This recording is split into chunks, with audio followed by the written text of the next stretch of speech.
Well, thanks, Charlie, and morning, everybody. As you said, I work at Oxford Brookes University.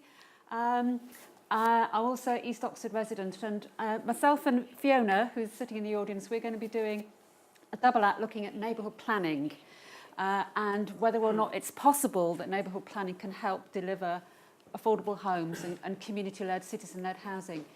I was really struck yesterday when somebody in the audience said, and I wrote it down, she said, and I hope she's here today, and sorry if I have misquoted, but talked about planners as citizens and citizens as planners, and about working with the system that we've got as well to see if we can deliver. So really, I suppose the question that we're going to ask is, can we use the planning system, in particular neighbourhood planning, in terms of organising for change and delivering? And I put a question mark at the end because I think there are some kind of real issues in here. So I'm going to talk generally, and then Fiona's going to follow up to talk about some more examples that have been going on in Oxfordshire. Does anybody here know what a neighbourhood plan is and is involved in one? Yeah? Could you just say to the people who maybe don't what one is or what it's all about? Yeah? Since the 2011 Localism Act, the government has introduced a new level of planning, which is called neighbourhood planning. And originally it was designed to be shaped around parishes who have already planning powers, and it was extended to areas which don't have planning powers and would be able to set themselves up as statutory sort of planning organisation, designated planning organisation at the city level once their area and set up or is organised. The neighbourhood plan, these organisations then have a possibility to form a neighbourhood plan which needs to be in conformity with any existing local plans, and therefore can provide not new strategic direction, but detail the existing strategic directions in a much more specific ways, and can focus on any area of planning. Yeah. So is that people's experiences of being involved in it? Yeah. Any positive, negative? What do you think about it? Yeah. I would say I think it's a way of getting around the parish councils so that large developers can move in when amateurs get involved in planning. This is why it's a dual-edged sword, neighbourhood planning. So this is the government's idea. It's about communities producing statutory plans. It's not like parish plans or popular plans. These are actually statutory plans which should therefore be able to really influence the planning system and decisions that are made on it. And these are the government's words about it and the lovely rhetoric. It's all about power to the people, neighbourhood planning. And in theory, it should be, but as Elena already said, they've got to be in conformity with existing plans. So there's a bit of a contradiction there. And there's a very long process. Anybody of you who's going through a neighbourhood plan, and my students work with neighbourhood planning groups, and I've been involved with some of them as well, will know it's a long process. You've got to go through various stages, consult with the community. If you're not a parish council, form a neighbourhood forum, do all the consultation, and do a draft plan, have more consultation, have a referendum, and then the plan is adopted by the local authority. So it can be a very long process, but underlying that there is this idea about using planning to deliver what community wants and changing planning in the process, potentially. There are resources for groups. There's up to £9,000 a year from locality, and local authorities also have a duty to support and get some money to do things. And there are a lot of them around the country. There are 1,900 groups doing them, and there are over 200 neighbourhood plans that are now legal neighbourhood plans. And in Oxford, there's 3 in process: Headington, Wolvercote and Summertown. Here's some of the sort of headings from them. Jericho started the process but didn't carry on, and we can talk about that and some of the difficulties of that. And this is in the Oxfordshire region, and as you can see, there's a lot going on. There's about 50 neighbourhood plans going on around us, And this is a list of where they are, mainly in South Oxfordshire and the Vale. But Fiona will talk more about that. So, other point, can neighbourhood plans deliver housing?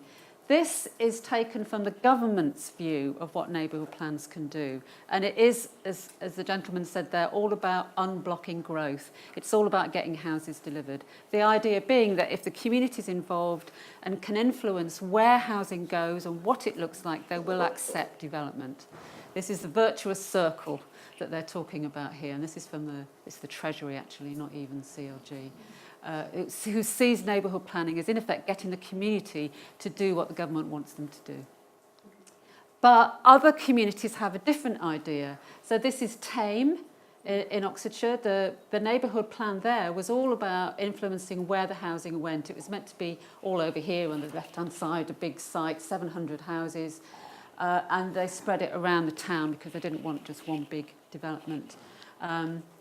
This one is Somerstown in London. I don't know if anybody knows that area. It's squeezed between King's Cross and St Pancras stations, and you can see this is trying to use a neighbourhood plan to fight gentrification. This is about trying to make sure that that council estate social housing tenants are not squeezed out by development processes and can get a slice of the action. And they wanted to use their neighbourhood plan to achieve that. These are some other ways in which neighbourhood plans have been used for housing. You might have seen this one in St Ives, where the neighbourhood plan has got a policy that any new housing can't be bought by second homeowners, got to be bought by local people. And in Upper Eden, which is in the Lake District, they had a policy that enabled farming families to build houses for future generations on their land. So these are positive examples of the way that planning policies drawn up by local people can influence the housing market. Exeter St James, they've included projects with their land use policies. This is about open space regeneration. So it isn't that it's about getting the communities together and having a list of things that they want to see happen.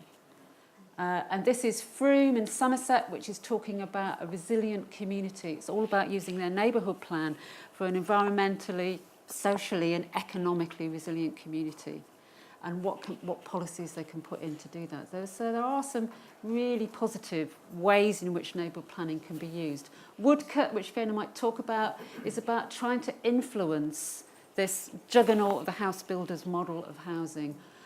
In Woodcut, they were concerned because the developers only wanted to deliver 5-bedroomed executive homes, but they put policies in their plans about sizes of housing. Similarly in Ferring. But there are some drawbacks. This is on a site in the Somerstown neighbourhood plan in London. This is not a development by a developer. This is a development by Camden Council as part of its community investment programme, building a luxury tower of flats to fund the redevelopment of a primary school in the area. And this goes against what the neighbourhood plan wanted to see happen. In Haddenham, the council couldn't support policies in the plan about where housing was going to go because of some things about planning law. Milton Keynes, again, they wanted to kind of preserve the new town principles, and developments proposals have gone in contravening the neighbourhood plan. And here we have Headington. Consultation on the neighbourhood plan in Headington finished this month, but you can see this is what they said in their neighbourhood plan. There were no housing policies in the Headington neighbourhood plan because they wanted to put one in on key worker housing, but the city council in the discussions wouldn't agree it because it's got to be in conformity with the Oxford plan. We can debate the ins and outs here of whether or not key worker housing versus social housing, but the issue is that neighbourhood plans have got to be in conformity. So there can be some limits to what they can do. But there are other community rights in the Localism Act which set up neighbourhood plans. And I think this is where some of the really positive things can come, where these things can come together. So there's something called a community right to build order, which means that an area can be designated and the neighbourhood plan can say what they want to see happen in that area. There's also powers to list buildings as assets of community value. But as that phrase there says, it's the community right to bid, not the community right to buy. So although something might be listed, there's a 6-month moratorium before it can be sold. And in Oxford, there's the Hertford Street School where that has happened and it's enabled the community to bid. And we might hear about that from Homes for Oxford. But it's still got to bid and it's still got to be competitive to get that. And then I said the community right to build order is about setting aside areas. Neighbourhood development orders are, again, putting out for planning permission on a site. So some examples where that's been used is West Ferring, where in their neighbourhood plan, they've got community right to build order, setting aside a site for housing, and they also want to work with a community land trust so that they will be developing that housing. And that is then a statutory planning policy, which means that if a developer put a proposal on for that site, they couldn't because it's a community right to build order. But another example in Berensfield in South Oxfordshire, they put community right to build orders in their plan and it got thrown out at the inspection because it was in the green belt. So there are tools here, there are mechanisms here that could potentially be used. And I think Elena will talk about another example from London where they've used the community right to build order and the neighbourhood plan together, because technically the neighbourhood plan could be used to reduce the value of the land by specifying the community right to build order, what was going to be built on that land. So we go back to this point about land and trying to get land, trying to get the value of land controlled and also in community control. So I think there are some real issues and questions and positives and negatives about neighbourhood plans. Groups have to think really carefully about whether or not they want to do them, considering the time and the effort. There's a lot of issues about time, costs, resources, social equity, which areas are involved in neighbourhood planning, which groups have got the time and resources. But I think where the potential lies, and also that issue about is it really power to communities, what can happen? I think the real potential is with these other community rights. But as Claudia was saying, and she stayed in my house last night, we were talking about these things. We didn't really write these together, but very similar ideas here about powers you need to make neighbourhood plans work better. So getting land, I call it community. We have compulsory purchase orders. Why can't we have community purchase orders? And interestingly, the neighbourhood planning bill that's going through Parliament at the moment has got increased CPO orders for, at the moment, it's only mayoral development corporations, which are agencies set up in cities that have mayors, London, Manchester, Bristol. Those could be extended, potentially. We've got rural exception sites for housing. Why can't we have urban exception sites for housing? And this issue about social value for land purchases. So really, I think if neighbourhood plans are going to achieve their potential, there's got to be some more powers there as well. Okay. Brilliant, thank you, Sue.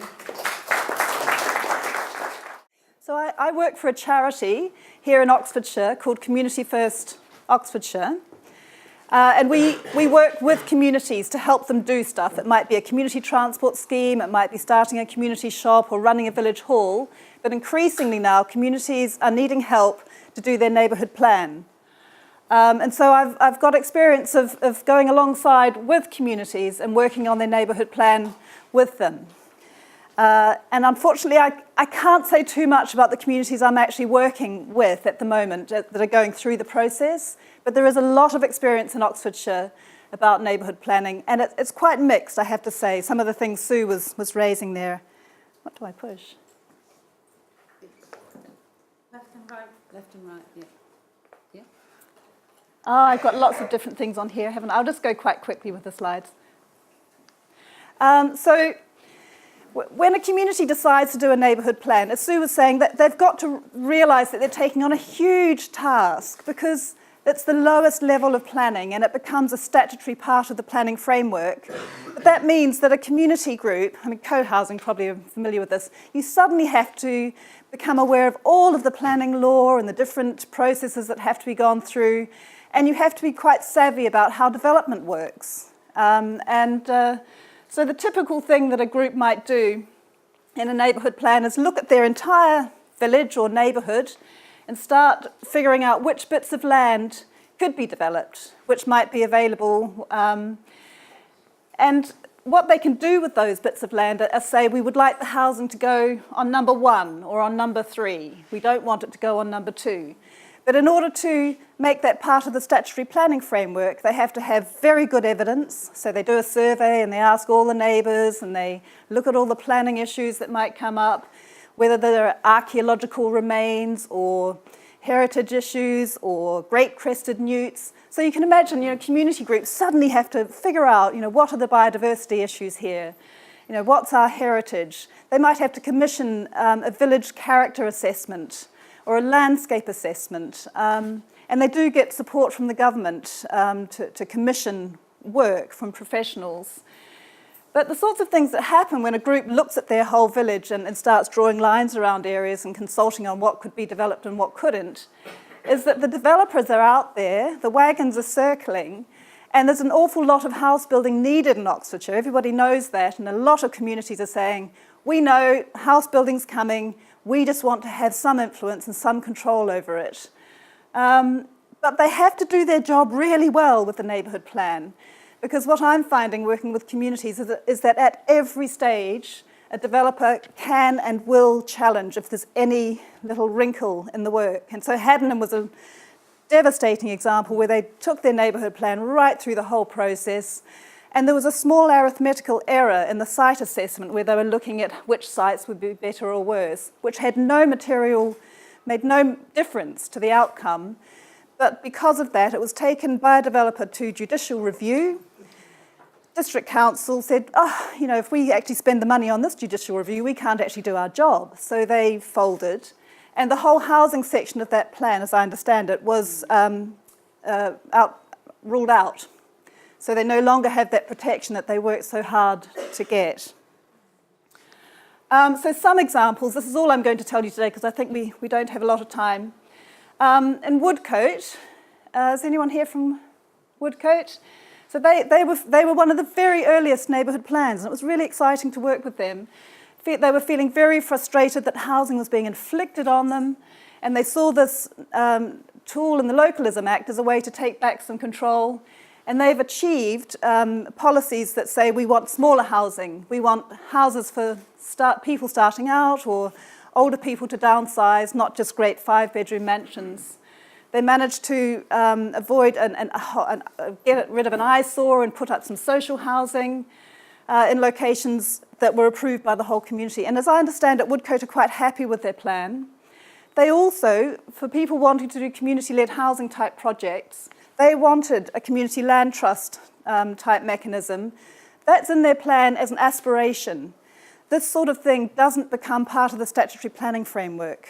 And, I don't know whether it could, whether there's some clever way of doing it, but every case I've seen where they've tried to say, we would like housing co-ops or we'd like to do community-led housing, it goes into a sort of community section of the plan as an aspiration. It doesn't become part of the legal framework. So, in effect, whatever you want to build on a piece of land, you allocate the land for housing. You can't say, we want this to be a community land trust through the neighbourhood planning system. Drayton was an example. They had a really great process to get co-housing allocated in their neighbourhood plan. That's been sort of relegated to the community section. It's there, it's clearly laid out, it's really nice, but it doesn't have legal weight in the planning application process.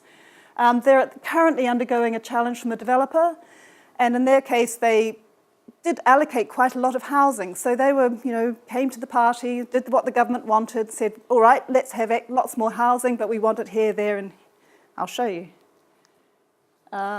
They drew the lines on their map and said where they wanted the housing to go.